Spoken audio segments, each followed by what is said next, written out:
allegiance to the flag of the United States of America and to the republic for which it stands, one nation, under God, indivisible, with liberty and justice for all.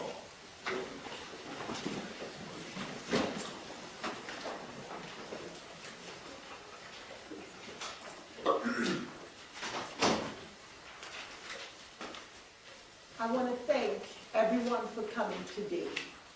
One of the things I noticed is that, well, not me and my colleagues, other board members have noticed, is that in August, we just have one board meeting, and this board meeting is held at the ending of the month. The purpose the meeting is held at the ending of the month is because we need to take the last minute to hire more staff so that we can get a full as many staff as we can before school starts. So we had to call this meeting today so that we could go make whatever changes need to be made to the agenda now, so that at the ending of the month, when the final meeting is held, all the corrections and everything is taking place so that we could start school properly. There's a lot of stuff going on. Before school starts, there's so much things have to be put together. And we believe, if I may make a suggestion, is that even every year, every school year, I think in the month of August, 2 meetings need to be held. One, a special meeting, and another, the board meeting. What are your thoughts on that?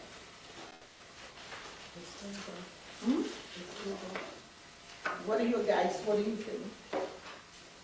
August is a challenging month. There's a lot. There is a lot, but I also want to be, mindful of everyone who's out of office, everyone who is traveling. So I think we need further discussion about that. Okay. All right. Well, maybe we could try to move the meeting up earlier in the month, if that's the case. Instead of having it at the end.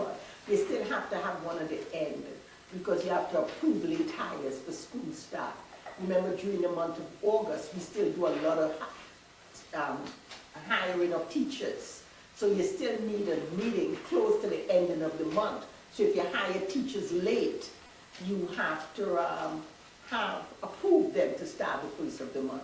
So I think it's good to have the meeting the last of the month so we can get all our new teachers in place. But in the middle of the month, there is so much going on that we may need to have a special meeting, something like this, once a year before the meeting, so we could look at stuff, changes that may have to be made to the agenda, add whatever that is necessary, so that by the ending of the month, we could just finalizing everything for the new school year. I would push that back to the admin and ask if we can have that information by our July meeting, since it's later in the month, and it would be approaching the top of August. That makes sense too. So again, this is just something that we are looking at for moving forward, okay? In accordance with the Open Public Meeting Act, Chapter 231, adequate notice of this meeting has been provided as follows. On August 8, 2024, notice was sent to the Home News Tribune, the Star Ledger, Tapper Pinto, Linden Union Local County Source, and Clerk of the municipality. By law, there is no smoking permitted in this building at any time.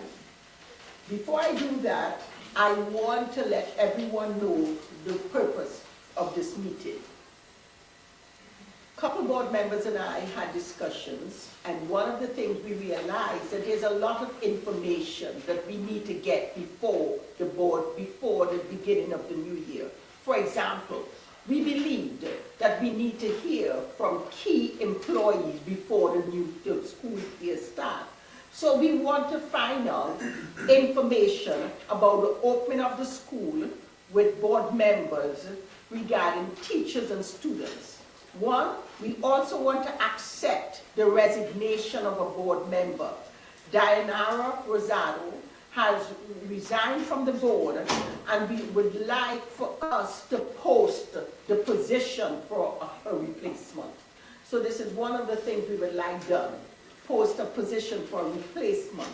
We also want to hear from the head of security, because of course, we always have concerns about how our security is going to be ready for next school year. Maybe some of this we may have to go into closed session to discuss security. So I may have to reach out to the attorney to figure out whether or not when we're doing security, we have to go into closed session. We also want to discuss IT, because we want to find out about IT, networking, and cybersecurity goals, and our cybersecurity goals for the next school year. Everywhere you look, you're hearing different school districts discussing cybersecurity. So this is something we also have to discuss. We also want, we know that the high school is our flagship school. So we want to hear from our school principal. We want to discuss the younger pouches and how we plan to reintroduce it to our students at the beginning of the school year. And I also want to find out about our transition. One of the problems we have had is that transitioning from middle school to high school could be challenging. So I'd like to know more about the principal's transition plan from middle school to high school. We also want to hear from our publicists. Of course, you guys know we just hired a new publicist, right? And we are going to hear from a new publicist. He will discuss his plans. He will discuss how we plan to promote the Linden School District, our administration, and how we plan to promote the school district and the community through our It Takes a Village plan. We want to hear from our business administrator, because we know a lot is going on with in our school infrastructure. We want to hear from them. We also want to hear from our Director of Human Resources, who will explain her plans for continued teacher recruitment to fill vacant positions, including job fairs, and how she plans to prepare for our next union negotiation. Lastly, we want to also hear from our transportation coordinator, who will speak about our planning, how the bus routes, how she has set up our school to transport students to and from school. So this is only thing I'm asking. We don't want to be here all day. I'm asking everyone to speak for no more than 10 minutes. You have the timer? 10 minutes, because we don't want everybody to be here for more than 10 minutes. Also, for board members, we would prefer if you do not ask any questions now. Let's just have the speaker speak. And if you have any questions, write your questions down. And then you could forward your questions to me and the superintendent, who will get your questions answered, and they will be, we could discuss it at our next committee meeting, so we could be out of here in 2 hours. What are your thoughts on that? All right, so Mrs. Perkins? Do roll call first. Yes. Ms. Cintron? Mr. De La Cruz? Here. Ms. Pino? Present. Ms. Rosada Quesada? Here. Ms. Thomas? Present. Ms. Shulis? Present. Ms. Armstead? She said she couldn't. Right. Ms. Curl? Here. And Dr. Bergen? Here. Thank you. Now, our next item is comments from the public. Members of the public desiring to make a public comment may come forward at this time. For those watching online, if you wish to make a comment or ask a question, please utilize the raise your hand feature on the online meeting platform. Please begin your comments by stating your name and address. Individuals are invited to speak on one topic at a time. No individual will speak more than once until all individuals so decide have spoken once.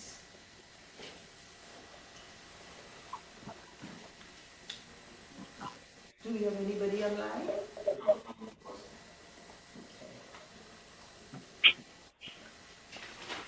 Oh my God, I can't even make no videos.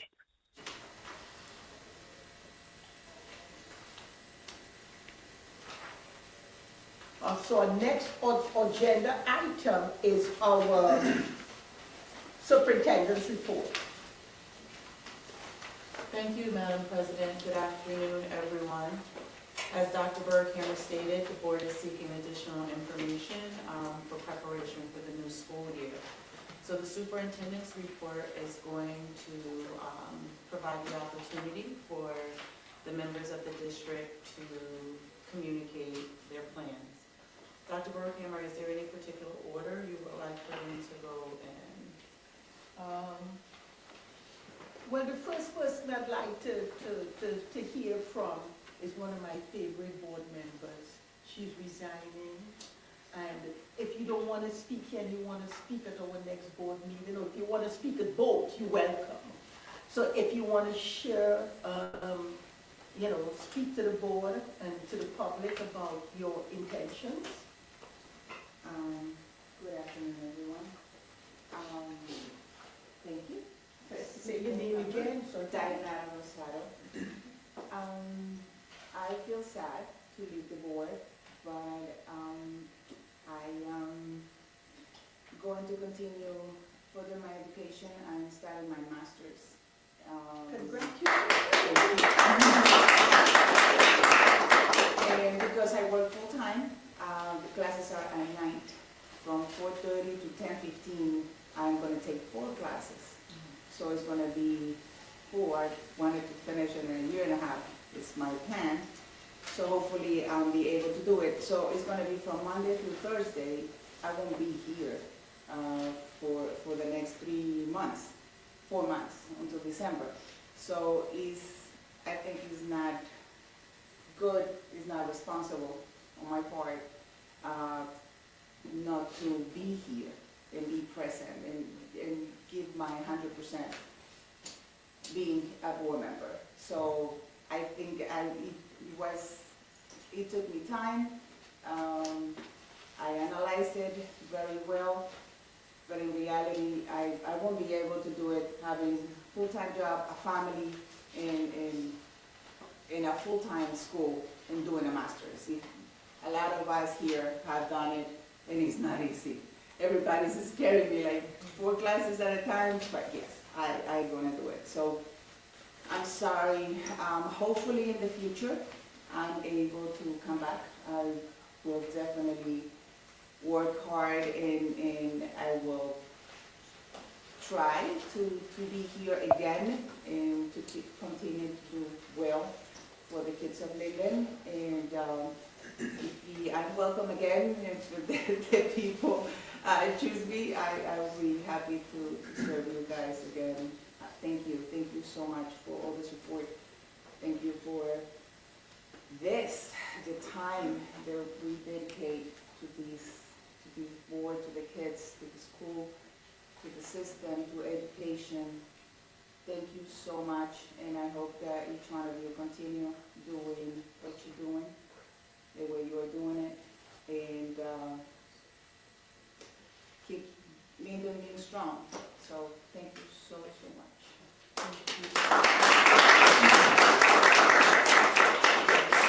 Now, what are you doing your master's in? Public administration and Public. management.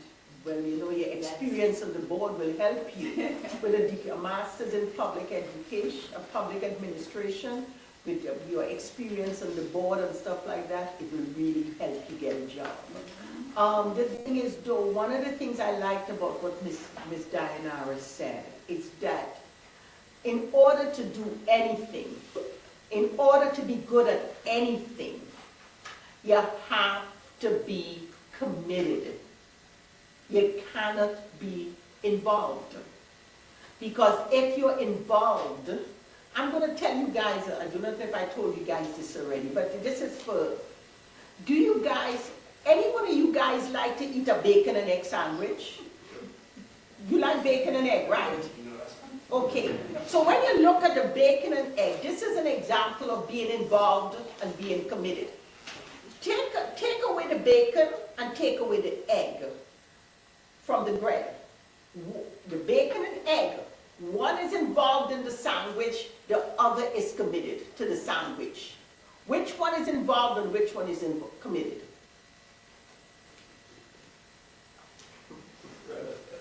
Huh? No, I took away the bread already. We're just talking about the bacon and the egg. The reason why I'm giving you guys this is analogy, because as teachers, as principals, and as administrators, and as parents, this is very important for each and every one of you. All right? Now, when I was in higher education and my class started, and I would tell my students, before my class is finished, half of you guys are going to be here and half of you guys are going to be gone.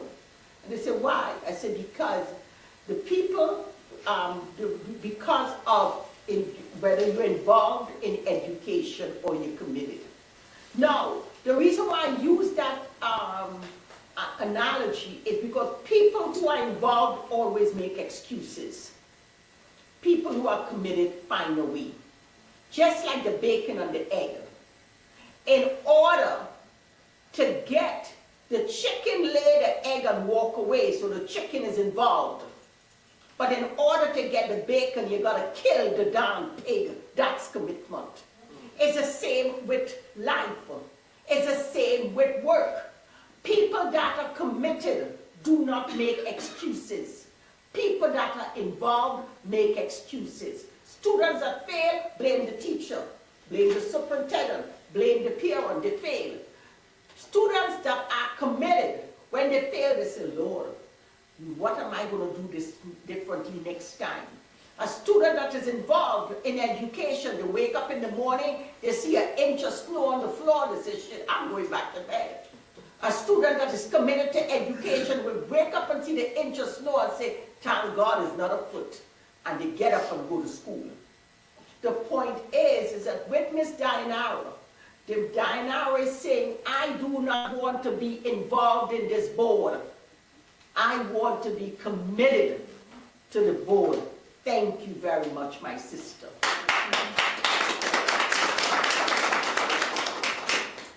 Okay. So who I would like to hear from right now is the transportation coordinator.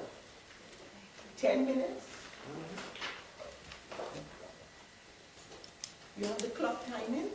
Yeah, I'm going to start on the sheet. You ready? Almost, let me get me up first. Because I'm going to need every second.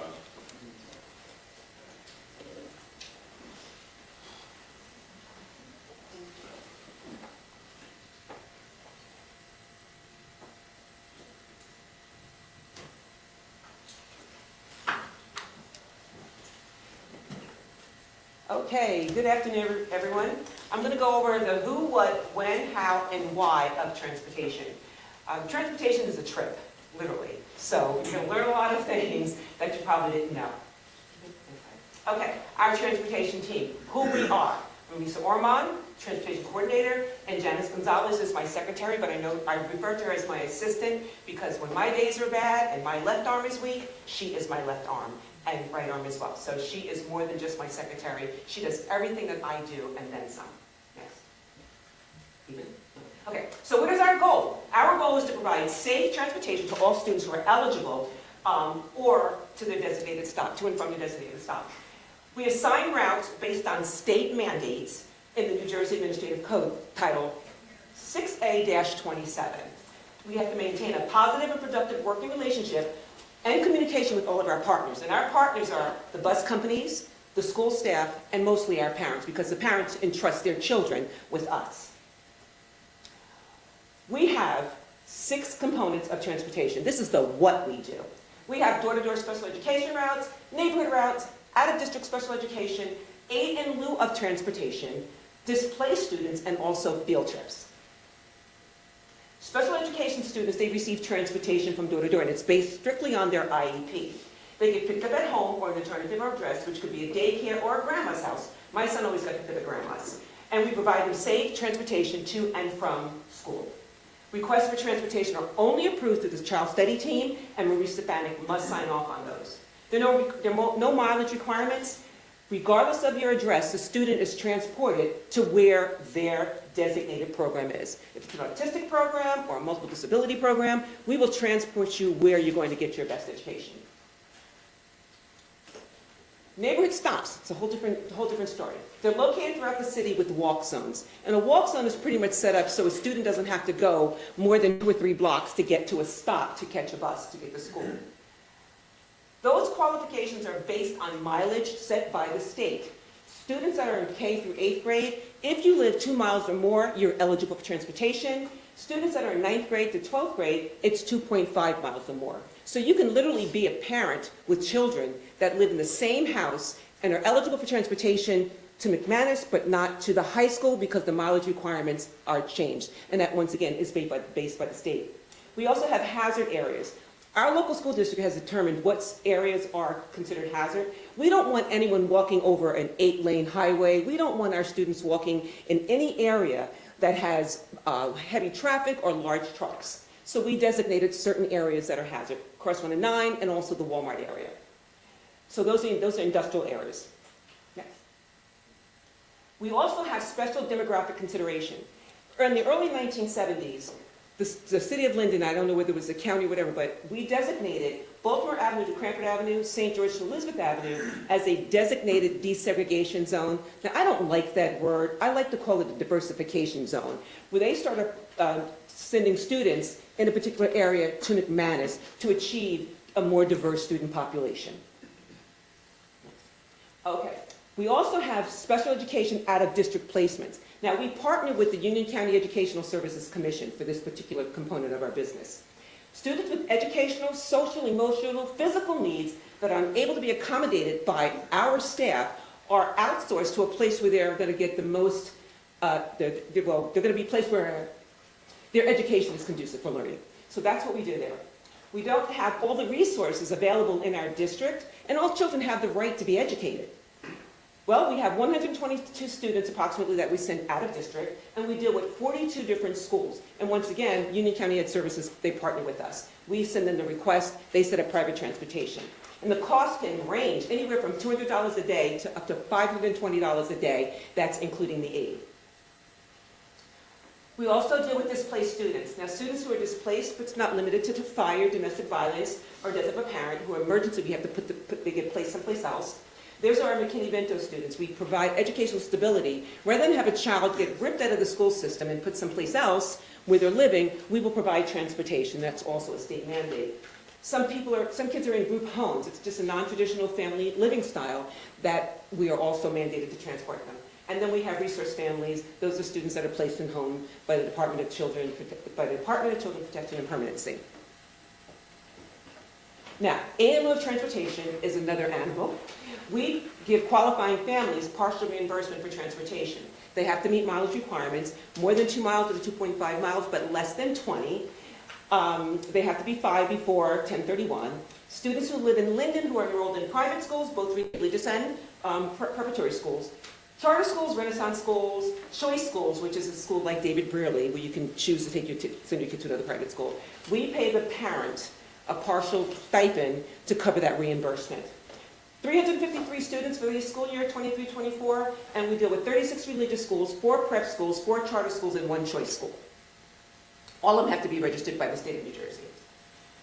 Our field trips is another component of what we do, and for 2023-24, we have processed over 200 field trip requests. The rates are based on mileage, the time of day that the trip is going to be held, the week or weekends, and whether it's an in-state or out-of-state field trip. Our vendors for those particular trips are Volani, Road to Success, and Janice is my field trip queen. If you want to talk about a field trip, call Janice, because she's got it to a science, and I thank God for her because she's awesome at it. The when do we transport students? Oh my God, a whole year. The academic school year from September to June, and then we get like 3 days, and then we start rolling into the summer with the extended school year program that runs through July, August, and then the summer school and bridge program. So it's like we never, ever, ever stop rolling, but that's how we roll, okay? Now, our partners, this is how we roll. We have Alani, Road to Success, Garris, J&J Transport, and Dapper. And I'll give everybody a copy of this presentation so they can see exactly how many routes each one of those vendors have with us. So I'm going to save my time. Next. Oh, how we operate. The open competitive bid process is the way we do business. Bids must be publicly advertised. They have to be received by a certain deadline. Bids have to be sealed until the opening time. Late bids are automatically disqualified. And bidders are always welcome to stay for the process to make sure that everything is done fair and equitably. Every paper that we ask, or every document that we ask, has to be in that bid packet also, or you'll be disqualified. Bids are always awarded to the lowest bidder, and winning bids must always follow the requirements set forth by the state in terms of licensing, inspecting of vehicles, and bus aid and bus driver training. They go through a whole rigmarole to make sure that our children are going to be transported safely. The bidding process, we also ask for cameras, because we definitely like to see what's going on. Sometimes our children will say things that are not necessarily true, or sometimes we might have an aide that might do something that we don't approve of. Cameras will pretty much back up everything, but every once in a while a camera will go bad. How many of you have ever gone out to your car in the morning and you start it and your car doesn't start and you go, oh wow, I can't start my car, I'm going to be late for work? Well, the same things happen with cameras. Nobody deliberately decides to break a camera so we can't get video, but it's the same concept. When you least need something to break down, there's always a possibility. We call that Murphy's Law. Seatbelts. The state of New Jersey mandates that all buses have seatbelts. Now, there were older buses that did not have them. Buses are only allowed to be en route for a certain amount of time. So all of the buses that were grandfathered in that did not have seatbelts, technically now should be out of service. So all of our buses should have seatbelts. Aids, mandatory, especially for our special education kids and all of our buses. But it's totally different depending on what type of route you have. So mandatory for special education, it ensures the safety of all of our students, but remember, they're not babysitters. They do assist, because a lot of our special ed kids will take their shoes off and their coats off because of sensory issues, and those aides are there to assist in making sure that the children are taken care of, making sure they're not hanging in the windows and doing all the naughty things that they shouldn't do. Next, please. Winning bidders. It must be a valid bus company with all the criteria set forth by the NJSEA. It's difficult to cancel a winning bid or contract.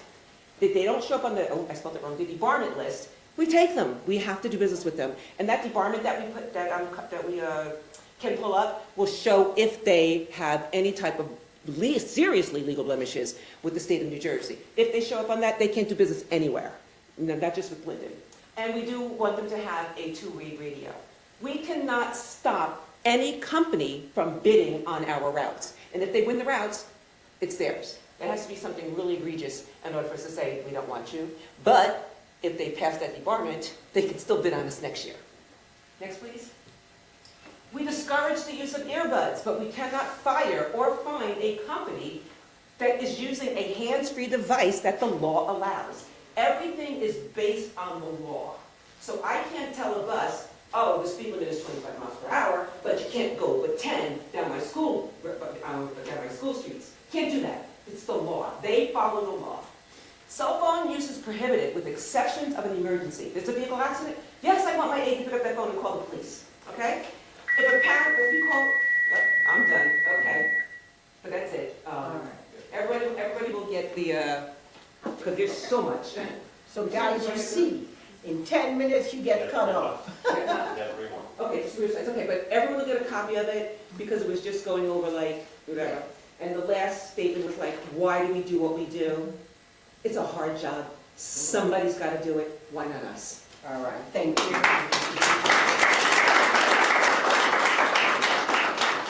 I learned a lot today. It's a lot, and that's only scratching the surface. I learned a lot today. The next person I'd like to hear from right now is a business administrator. 10 minutes.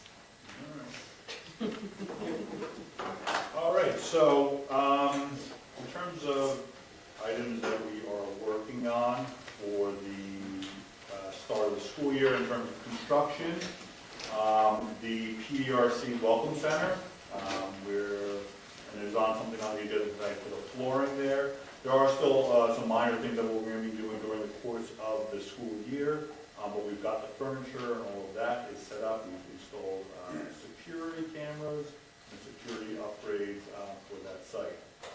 The playgrounds at schools 2, 4, and 5 are also being worked on. School 2 actually had their playground area put up.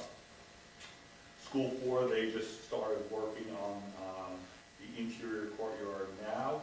School 5 just has, we did do the bigger kids playground in the spring. They still need to do the 3 to 5 playground, and that should be done over the summer.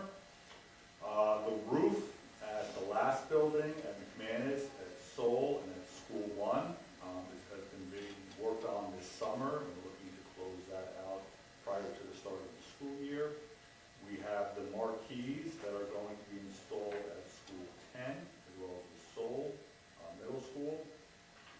Backboards were delivered and are being installed in the gymnasiums at School 6, 8, and 10. School 6 windows are scheduled, the fabrication of the windows was being pushed, their delivery date was being pushed into the fall. So we do have a plan to have that work done while school is in session. Those windows will be done at the gymnasium and cafeteria. We did, as part of the budget process, have upgrades to the science rooms at School 6, McManus, and Seoul. School 6 has their, and we've renovated those rooms in terms of putting new ceiling tiles in, new lights, and new flooring. The School 6 furniture is scheduled to be delivered, I believe it's in 2 weeks. They're looking to get that assembled the last week of August. McManus and Seoul, the delivery unfortunately is being pushed off into the fall, so what we've done is we're going to be bringing in the old furniture, and then when the new furniture comes in, we're going to be having the vendors assemble that and set that up. The TV studio is being worked on. There is an item on the agenda today for the flooring, which we can talk about in a little bit. We're also looking at School 4 kindergarten bathrooms. They are being worked on as we speak, and the plan is for them to obviously be done prior to the start of school year. We do still have some construction that's yet to come. The playground at schools 6, 8, and 9 are scheduled to be done in the fall. With the ordering of the parts and whatnot, that it got pushed off into the fall. We'll be working with the principals in regards to install on that. HVAC electrical upgrades, I sent this out to the Board of Education. There was an assessment done of our electrical grid and the recommendations on the next phase. The electrical upgrades are needed to then proceed with part 2, which is to start upgrading the HVAC like we are doing at 4, 8, 9, and 10. Speaking of 4, 8, 9, 10, that work is still ongoing. We're meeting with the vendors now weekly in regards to that contract, or rather in regards to finishing that contract. There might be some projects that do get pushed into the fall and after the start of school. We will be sitting down with the principals to make sure that there's not a disruption to the school. We do have scheduled the bathrooms to be redone at schools 2, 5, 6, 9, McManus, Seoul, and the high school. We're also looking at, and that's going to be done as a bid. We've been kind of finalizing the bid with the architects, making sure that the project fits our needs as well as has a minimal impact in regards to our program. Auditorium upgrades, the vendor that was doing the TV studio was also doing the auditorium upgrades. We pushed them to do the TV studio first, which kind of pushed back the work on the auditorium. That work is going to be done in the fall, and we've met with the director in regards to that, as well as the principals, to make sure that that's all worked out. We have a storage shed at the field house that we're looking to put on approved for the agenda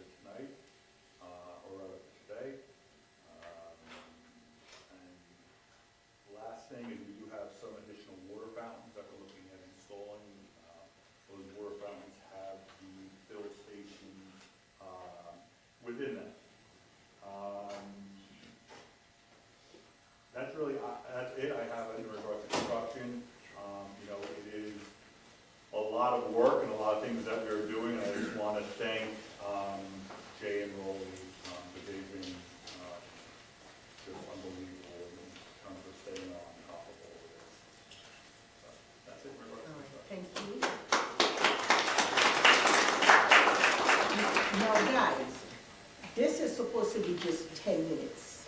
And I know there's so much going on in your schools that you would like us to know everything. But we are here today to find out what you guys are doing to start the school year, right? So if you could just limit it to basically what you plan to do. This is what we want to know.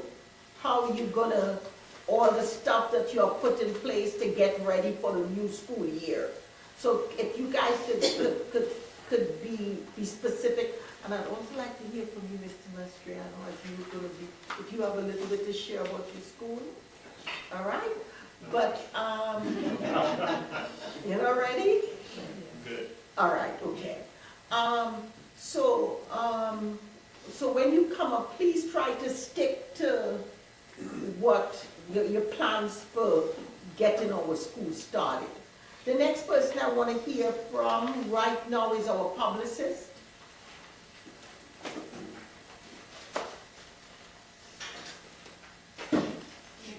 This way now. You the boss. Good afternoon, everyone. My name is Michael Watkins. I'm the new Public Information Officer for the district. Today is my 30th day in the job. Welcome. 30th. So thank you again for the superintendent and for the board for giving me this opportunity. By way of just a quick introduction, my background, I was a newspaper reporter for 30 years at the Star Ledger, New Jersey's largest daily newspaper. So I've come from a deep media background. So that's the kind of experience I want to kind of share with the district. My specialty is storytelling. So my main focus is how to best tell the story of the district, from administrators to the janitors to custodians to the students. I want to hear your story. So I want to give you a quick snapshot of what I've been doing over the last 30 days. Just give you a quick, I've been really spending a lot of time assessing the assets, the media assets we have for the district, from our websites to our social media platforms, and to see how we could actually share the district information, all the good, great stories that are happening in the district and what's happening here. So I've been meeting, naturally, we started with the superintendent and the leadership team to get an assessment of what her mission, vision, and what the strategic plan is for the district. So I've been really focused on getting the details of the district so I could actually formulate a media strategy. If you have been on our Facebook pages and our social media pages, you've been seeing postings of videos and flyers. We've been keeping very busy with my partner Sardu. He's amazing. If you look on our websites and on our YouTube channel, there's a lot of videos. So just keep. So we have a lot coming. I've been meeting all the major stakeholders in the district, from the superintendent to the security. I've met with just about all the principals, facilities, you name it. I've met with just about everyone to get a good feel for what's the pulse of the district, what's happening from the ground to the top, what's happening. So I think I've gotten a good feel. So as I move forward towards come up with a serious media plan, I know exactly where to go. And of course, sports, I've been met with the athletic director, and so on and so forth. So I've just met just about everyone, including the principals and all the administrators. Anyone you haven't met, if you haven't met, you need to meet. Got you? All right. So I'll share with you a little bit later on in the next meeting a much more detailed strategy. What I have, well, I have what I call a narrative fusion, which is going to combine video and written stories. So moving forward, you'll see a lot of videos from Sardu and myself, and written text and profiles and spotlights, all that to get the story out of what's happening in the district. It's been a busy summer so far for me in 30 days. I don't know if you've been looking at media. I've been spotlighting students from Abigail Armstead, who went from Miss New Jersey Elks to the national championship, started doing some stories. started featuring our school teachers, some great conversations with two great teachers, Miss Brady and Whitmore, pardon me, I'm still trying to get to know the names. Two amazing teachers. I want to do some stories on them a little bit later on. Fine arts teachers, they're amazing. Miss Brady and Miss Whitmore. I've been reaching out to my media colleagues, not only my colleagues at this NewJersey.com and the Star Ledger, but also the Courier News I've met to tap into, the Wall Street Journal, Wired Magazine, and more, and some PR agencies about how they could collaborate with me to get the stories out. One of the fun parts for me this summer has been visiting the schools and getting to know, thanks Abigail to kind of connect me, Annabelle, I'm sorry, for connecting me with the summer school programs, the STEM programs, ESY, languages and traditional summer schools, and the kids are doing some amazing projects from the STEM projects are amazing, with the robotics at the different schools and gardening and you name it. The children are really doing some amazing fun stuff over the summer. And we've been spotlighting the students again through video and of course written stories so far for the summer. More community collaboration. We've been working on getting information out about the vaccination and the backpack giveaway projects, which I think is happening this Monday. This Monday. I'll be there to cover that, as well as hopefully Sarah and I will be there to cover that. Of course, we talked about the last few days, the administrative retreat, ROTC. We've been kind of hanging out with, doing some the camps, the band camps, ROTC, whatever the students are doing for the summer, we've been busy following them. Some real quick projects that we really want to work on. I want to work with both the leadership team as well as the board members. I want to get your profiles. Do I get a here for that? I want to get your profiles, some written profiles, your background to post on the website. I want to get you some professional pictures and headshots, as well as not only for the leadership team, the board members, but also for all the principals. I want to get some profiles. I want to get that out by the end of September. Make everyone look good and beautiful. You know, want to make the district really shine. Can I get amen for that? Right? Amen. All right. All right. Actually, one of the fun things that I've been working on is spotlighting students. And I had a profile opportunity not only meeting Abigail, but also some students who have went through some interesting programs, including some ROTC students who have gone through some leadership programs. I've been interviewing them. Some students, 3 high school students who went to the Torch Leadership Academy. Yes, I met with one young lady right in this very room yesterday, interviewed her, and she has some amazing things to say, and that was an amazing experience for her. So that's a quick things to mention with my 3 minutes left, or 2 minutes left. This August 28th, we have a big announcement coming with, we've been Apple Distinguished Schools now. We're gonna mention that. We have some announcements coming back, of course, some schools. Real quickly, we have tons of stuff on the agenda for September.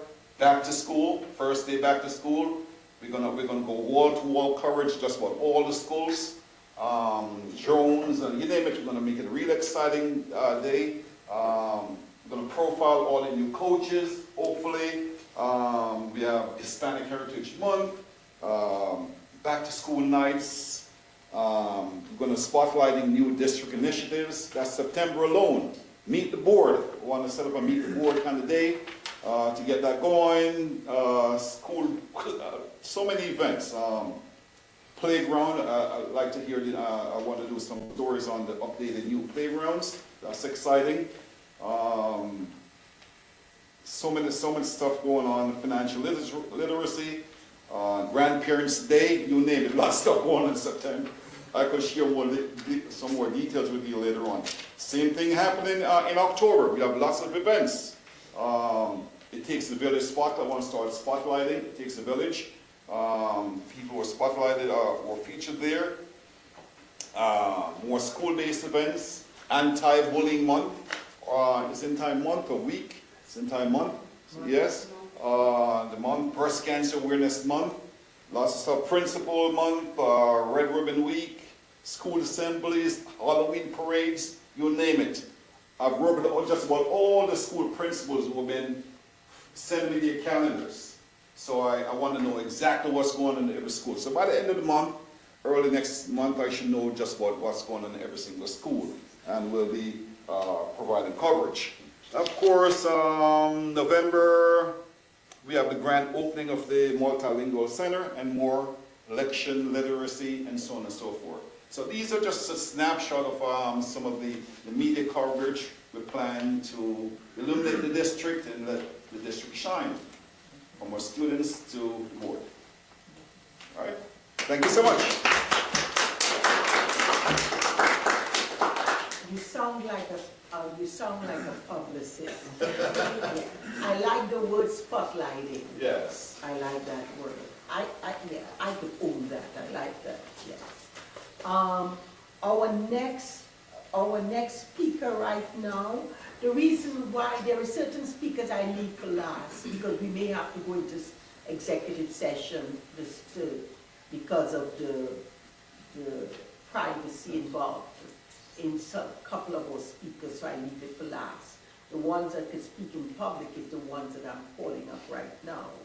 Our next person that I'd like to hear from right now is our Director of Human Resources. Good afternoon, everyone. How are you? My name is Kayla. Nice to meet everyone again. I think I've met everyone. I hope I've met everyone who works here, but if not, hello. So I started July 1st, and since July 1st, I have not sat down. It has been a very busy position. I want to first say thank you to the admin who have been here prior to me coming, because us being without an HR person for some time, they kind of kept it going. But when you come in, it's very overwhelming to kind of figure out everything that's involved with HR. Getting in, my number one goal was to figure out how we're going to be set for the beginning of the school year. Fully staffed is really the goal, to make sure that our students are being taught by some quality teachers and hopefully by some permanent teachers. I want to give some background information. I was just a principal in another district. I understand what it's like to not be fully staffed. I had a whole year where I went without a special education teacher, without two, without a world language teacher, and I'm telling you, at times I was going into class and teaching Mandarin, and I don't know a lick of Mandarin.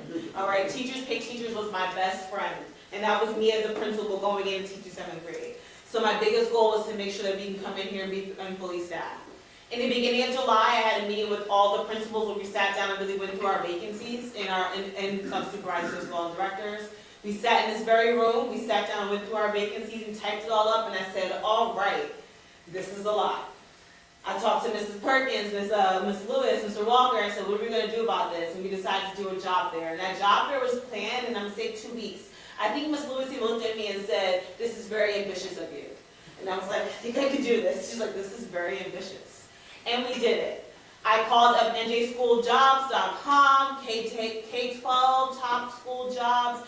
I got it posted, and by the day of the actual event, we had 100 plus registrants. All right. That's right. Over 100 people applied and came in looking for a position of what we had openings for. We were over at school 1, and I'm going to say it was probably like speed dating. I think Mr. Mastriano probably interviewed more people that day than he's interviewed in a very long time. Okay? It was a sit down, yes, do you have this, do you have this? But we went through and we interviewed a lot of people, and we had a lot of quality candidates from there. But I do not want to sugarcoat a lot. We still have a lot of vacancies in this district. We have about 41 vacancies right now at the moment. How much? 41. We have 41 vacancies, and I'm like, that's it, because that is going through, and I would say there's just one school that is fully staffed. School 8 is the only school that does not have one vacancy at all. Every other school has at least one vacancy. So, what does this mean? This means that I love that we had a job fair that just happened, but but I think that in the future, I want to make sure we have a little job fairs a little bit earlier. And I think that's even possible to have mid-year job fairs as well, to get people in and to be a little bit more proactive. The job fair was a really great opportunity for us to kind of get us all in one spot and do a lot of interviews in one spot. Other than that, our principals and my supervisors are contacting everyone little by little. Hey, can you come in on Tuesday? Okay, can you come in on Wednesday? This is one time to get them all together, but of course it is August and people are on vacation. We have people who are trying to do things virtually and technology doesn't mess up. So I think that in the future, I'm going to have a couple more job fairs throughout the year. We did do an evaluation with our administrators who were here, and I think that they said it was a really good success, and they do want to continue it. I think also this is a great time to involve some staff in our job fairs to see what they can do and to kind of build some leadership amongst our staff members. This is their building as well. Having quality teachers is something personal to me. I'm a parent in this district as well.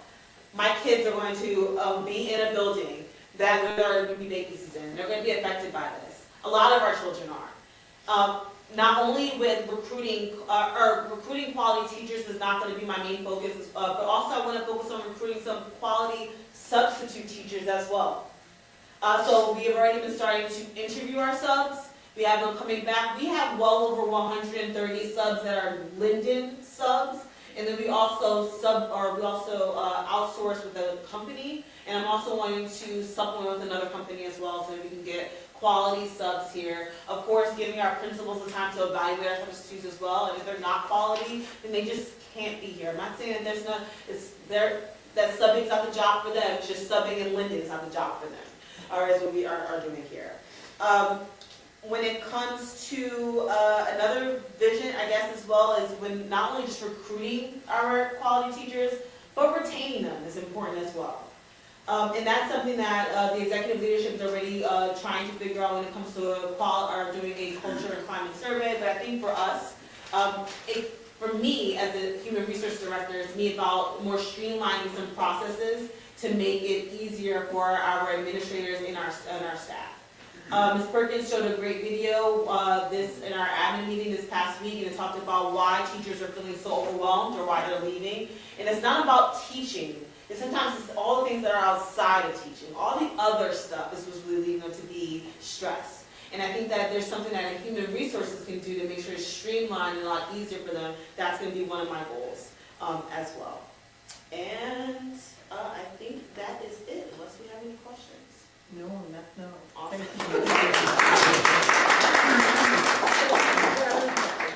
This, I'm telling you, this is good. What do you guys think? Is this good? Right, this is good. Mr. Mastriano, you ready for me? Yeah. All right. I'm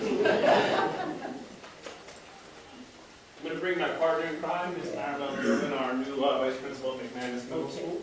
All right, 10 minutes, 10 minutes. All right, so I was very prepared to speak with Ms. Long on yonder, so she'll join me in a couple minutes if that's okay, but definitely want to talk about all the great things going on at McManus Middle School. So yeah, I forgot what it's like to be brand new.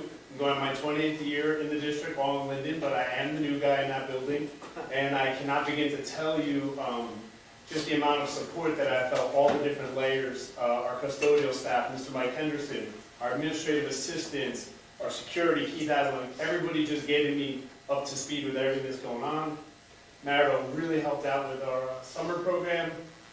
She took over the bridge program. She ran a family night with us, or when they, excuse me, right, all right, when the sixth graders presented to their families, she kind of ran that program and made sure that it ran well.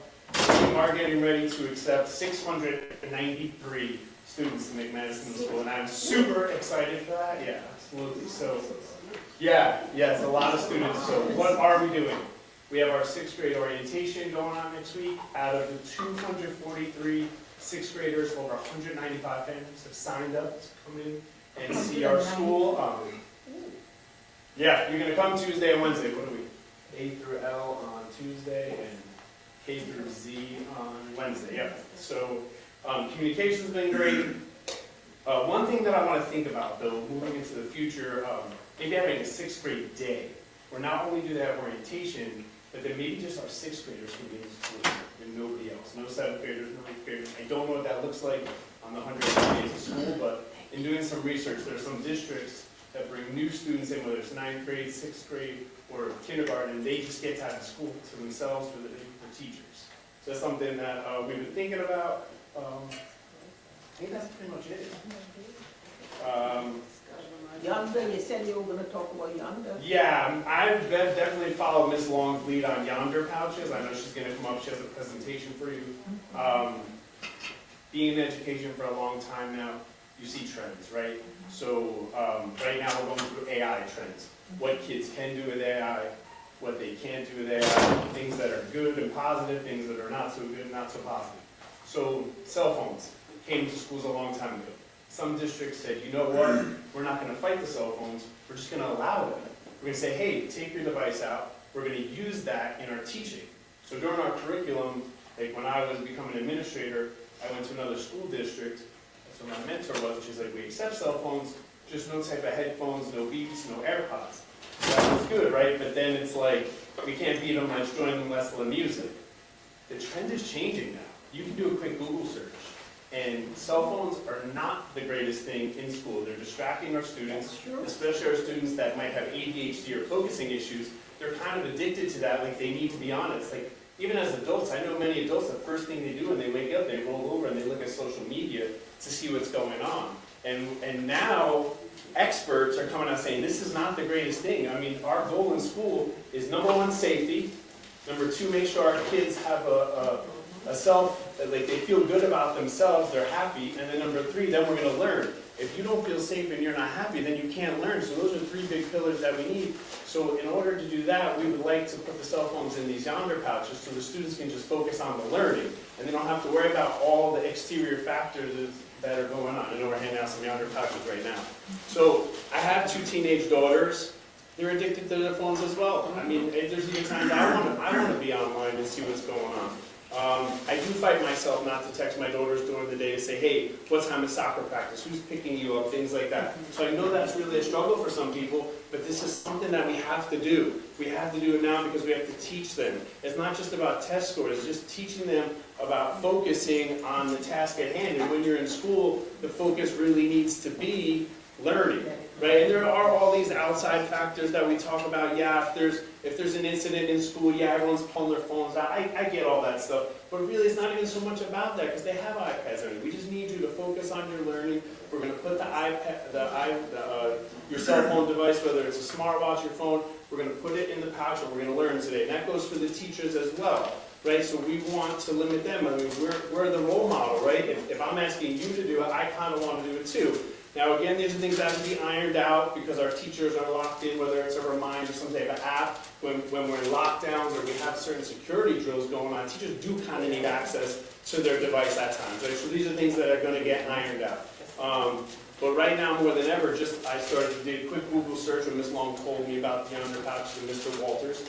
And I mean, you know, ABC News is running an article on a school in New York City, and they're interviewing students. Students like, yeah, I embraced this. It helped me focus on class. It helped me connect with my friends. I made a connection. I did talk to somebody, right? I mean, I'm part of a generation when I went to the store, I spoke with the clerk. I said, hey, good day, how are you? I buy my groceries and I go. Nowadays, I see people are just on their phones. So this is making them make connections at an early age. So we're having relationships, we're socializing. So that's all the reasons why I believe that this is good for us.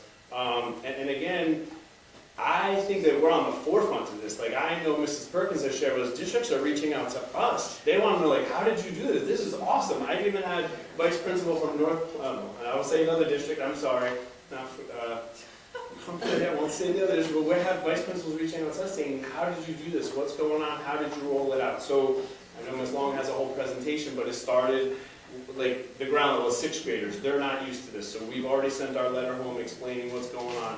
We put it in our important notes that students are going to be expected to put this in the Yonder pouch.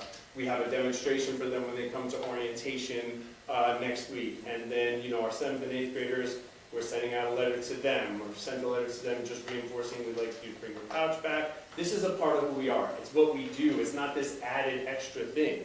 It's something that this is how we learn in Linden. This is how we learn in our secondary schools. And I think that it's really moving us in a positive direction. And the fact that not many schools are doing it makes us one of the leaders. So yeah, there's going to be some challenges. Not many people like change, right? And so we're on the forefront of change. So yeah, it's really not out there. There's not a lot of research and data. We know the experts are saying it's not good, but what does that mean in our schools? What does that look like? So I just think that reinforcement, monitoring it, doing our checks, Ms. Jovan and I, having teachers do checks, being visible in the classrooms, those are all things that are, and even having a video of our students demonstrating how to do it, back to school night, and just, keeping it out there so it becomes second nature for us. That's what I think is gonna help us. Thank you. Guys, I think we need to buy stocks in Yonder. Thank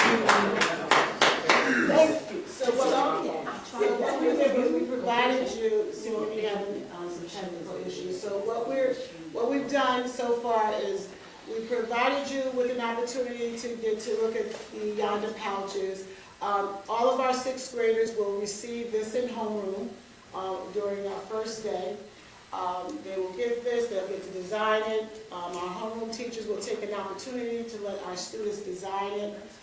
They will sign for it so that we'll get an account that each student received one.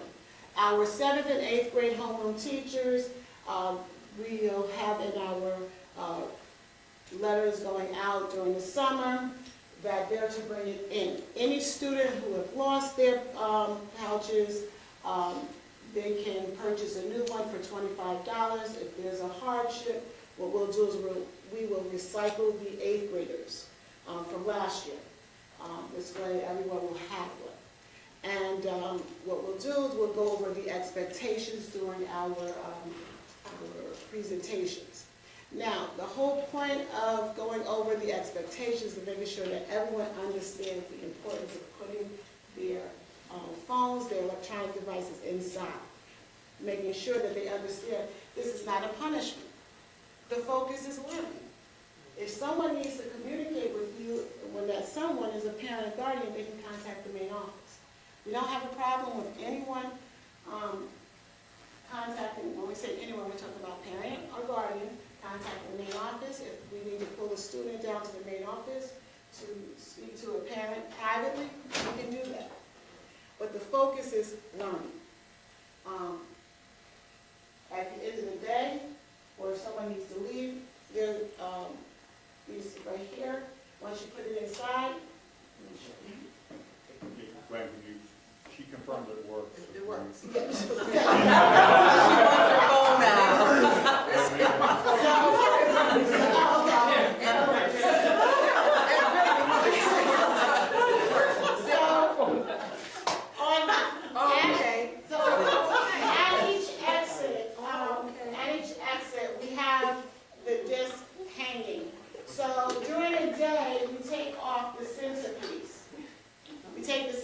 Otherwise, students will go around and unlock.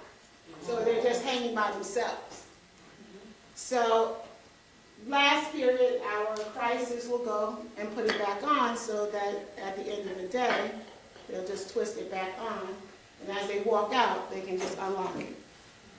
And it goes smoothly. We have it in the lobby. We have it in the main office. Our secretaries have them. Our nurse have them. Crisis outside will have the handheld ones. Our gym teachers will have them. So this way there's no bottlenecking or what have you. We also have, I think I left the ones for the medical. We have some diabetic students that use their phones to read their blood sugar levels. So we have this here for easy access. Now, the Velcro helps us to understand that they go in and out quite often. Now, obviously, if they need to check their blood sugar level, like myself, I often check mine. I know that every now and again, if I need to go in, I may take a quick look at someone and say, okay, is everything okay? You all right?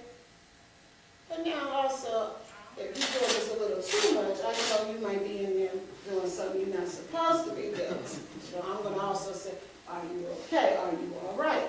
So again, we have this all set up and in place so to make sure that learning takes place and learning is top priority. We have the deliveries coming. I think yours is coming next week as well. Our delivery is coming in next week, so we have everything ready for our September 5th start of the year. During our back-to-school night, again, we will have them ready for our parents to actually see them and get to experience them. During our our sixth grade orientation, we will have some available for our parents to see during that time. And this will just give everyone an opportunity to understand the policy, understand the expectations of them. We have it in our code of conduct, just full transparency. In terms of our teachers, we took some surveys this summer to get feedback from our parents, to get feedback from our teachers. We also got some feedback from some of our students. We took that information and we applied it to the way we are implementing it for this school year. Now, our plan is to do some mid-year surveys as well as again at the end of the school year to make it even better for the following year. So this is our expectation for this school year. Thank you very, very much. Yes, and so Angela is my new vice principal, Angela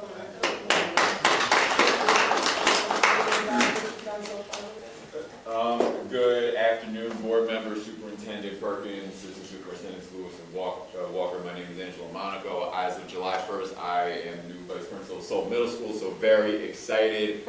It's been a lot of information, trying to get used to the new school community. Also had the opportunity to work very closely with our summer school students, our bridge students coming in that are entering 6th grade, getting to know them, helping them transition into the program, as well as our summer school students that needed a little bit of assistance getting the appropriate credits that they needed to move on to the next grade. We are very excited.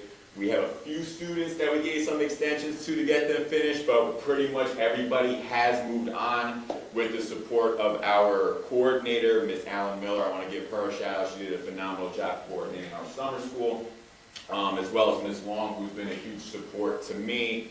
We have been going through our building, looking at every room, every nook, every cranny, making sure that our building is safe, working collaboratively with our custodians, making sure that all of our rooms are waxed, all of our rooms are clean, and everything is ready for our teachers to help come and set up their classrooms.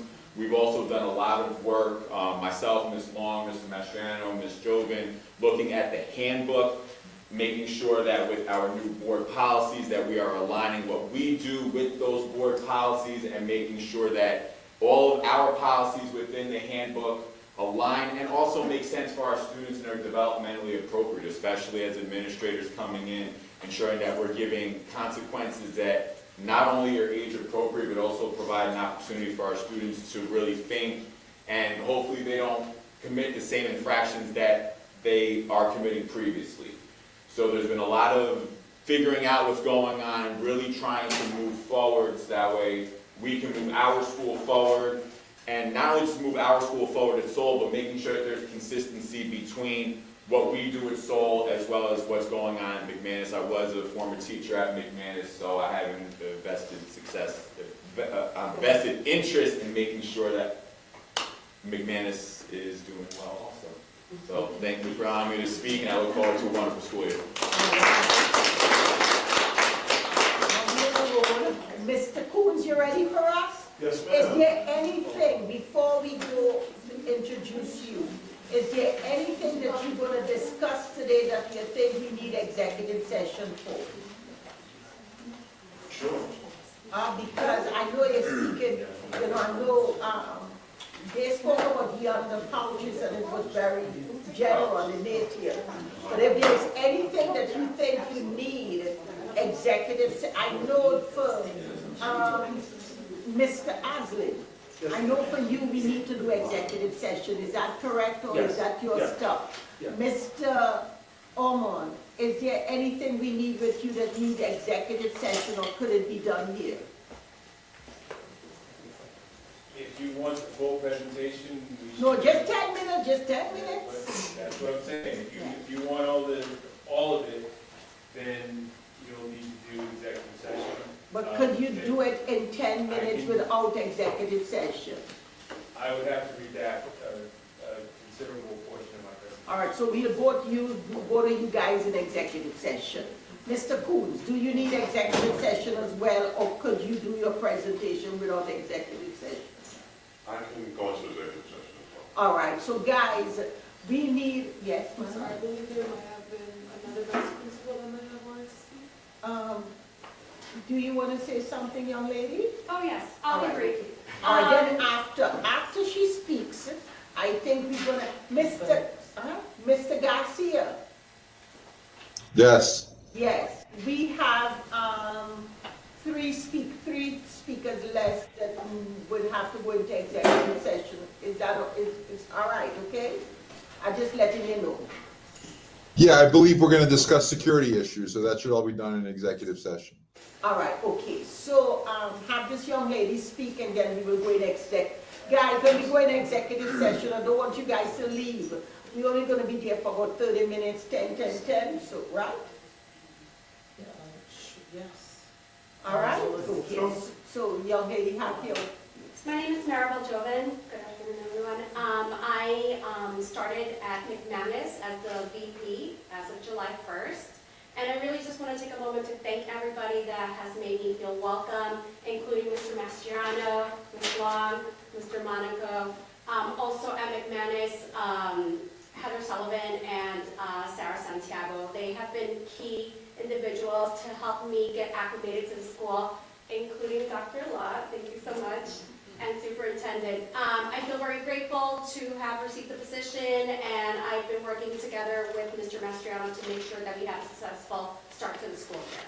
So thank you. okay, thank you. Yes, Mrs. Perkins is gonna speak for a while and then we're gonna go into executive session. Yes, okay. So, thank you everyone for speaking. I just wanted to give a quick overview of who we have in our district as far as our students. Currently, as to date, we have 6,485 students on roll. Out of those students, 3,554 are coming in as free and reduced. 1,022 of them are ML students. 3,285 of them are Hispanic Latino. 2,942 are white students. 2,333 are black students. 943 are special education. 573 are in our ML program for less than 1 year. 337 are GNT students. 204 of them are Asian. 41 students are considered displaced or homeless. 38 students were found eligible for ML services, but at this time their parents denied services. 37 languages are spoken in our district other than English. We're starting a school year with an extremely diverse population. As we've had each team come up and speak to those key components, starting with security, to build and level expectations, to our HR within our classroom. Our administrators retreat that just took place these last 3 days was to focus on one thing only: help people help people. We're not in a position to hurt anyone. We're here to empower and push forward. Our district strategic plan will be coming up, but it will include what we are starting off the school year with is the ROAR. Our goal, my goal, the mission for 2024 is to empower ROAR, resilience, opportunities, achievement, and relationships. And that requires what we are doing today, hearing from all of our education stakeholders to inform the board as well as bring you all into the fold that we are in this together. And each time that I say roar, I do ask my assistant Sue to help me out with a quick roar of what we're doing. Roar! All right, so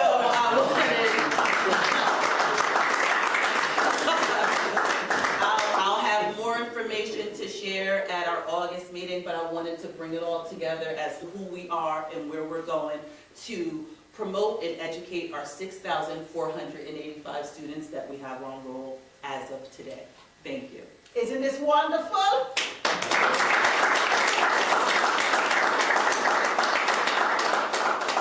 Okay, at this time, we're going to go into executive session because we have some information that cannot be shared with the public. So Yeah, so would you guys go, Donna? Motion. Roll call, yes. Motion to go into executive. Second. Roll call. Roll call? Mr. Dela Cruz? Yes. Ms. Pino? Yes. Ms. Rosada Quesada? Yes. Ms. Thomas? Yes. Ms. Ruiz? Yes. Ms. Armstead? Ms. Carrillo? She went to the back. Yeah. And Dr. Berghammer? Yes. So we're gonna be just for about 25 minutes and then you guys could come back. Roll call. Mr. Dela Cruz? Yes. Ms. Pino? Yes.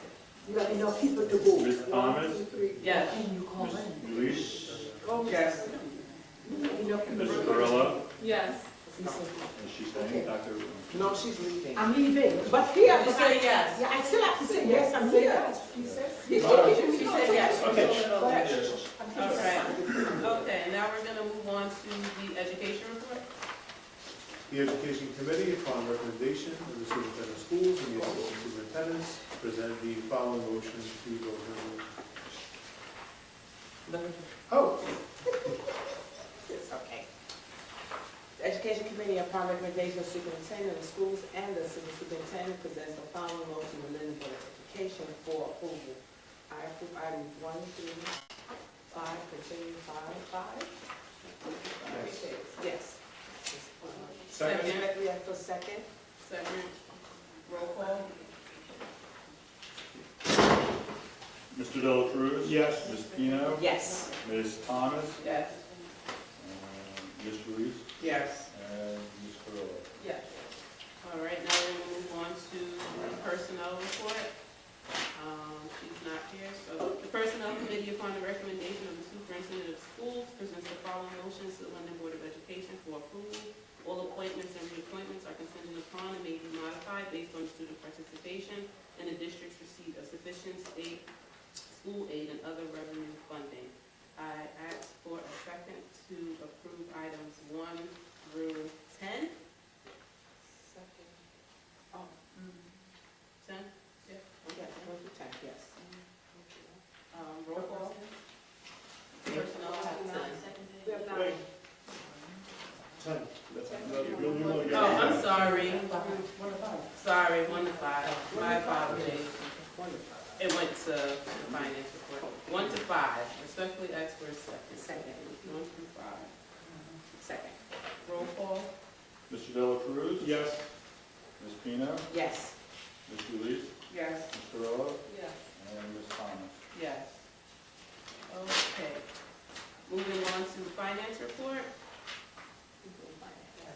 The Finance Committee, upon recommendation of the Superintendent of Schools and the Business Administrative Board Secretary, presents the following motions to the Linden Board of Education for approval. I approve items 1 through 10, or respectfully ask for second. Second. I have a question, okay? On page 11 with the finance representative just put back, I thought it was marked down to 20-something, but it's actually 33, so that's what it is. Yeah, I believe that was, I thought Yeah, that was revised, then it came back. it was actually higher initially. I think it was 36. It was good, so they put it in, okay, no problem, so that's what it is, okay, thank you, appreciate it. Any other discussion? Roll call. Mr. Dela Cruz? Yes. Ms. Pino? Yes. Ms. Ruiz? Yes. Ms. Carrillo? Yes. And Ms. Thomas? Yes. Moving on to buildings, grounds, and security. The Buildings, Ground and Security Committee, upon recommendation of the Superintendent of Schools and Business Administrative Board Secretary, present the following motions to the Linden Board of Education for approval, number 1 through number 2. Ask for a second. Second. Any discussion? Roll call. Mr. Dela Cruz? Yes. Ms. Pino? Yes. Ms. Ruiz? Yes. Ms. Carrillo? Yes. And Ms. Thomas? Yes. Moving on to planning and policy. The Planning and Policy Committee, on a recommendation of the Superintendent of Schools, presents the following motions to the Linden Board of Education for approval. First reading of item 1, approve the update to policy 5130, assignment of students. Respectfully ask for a second. Second. Any discussion? Roll call. Mr. Dela Yes. Ms. Pino? Yes. Ms. Solis? Yes. Ms. Carrillo? Yes. And Ms. Thomas? Yes.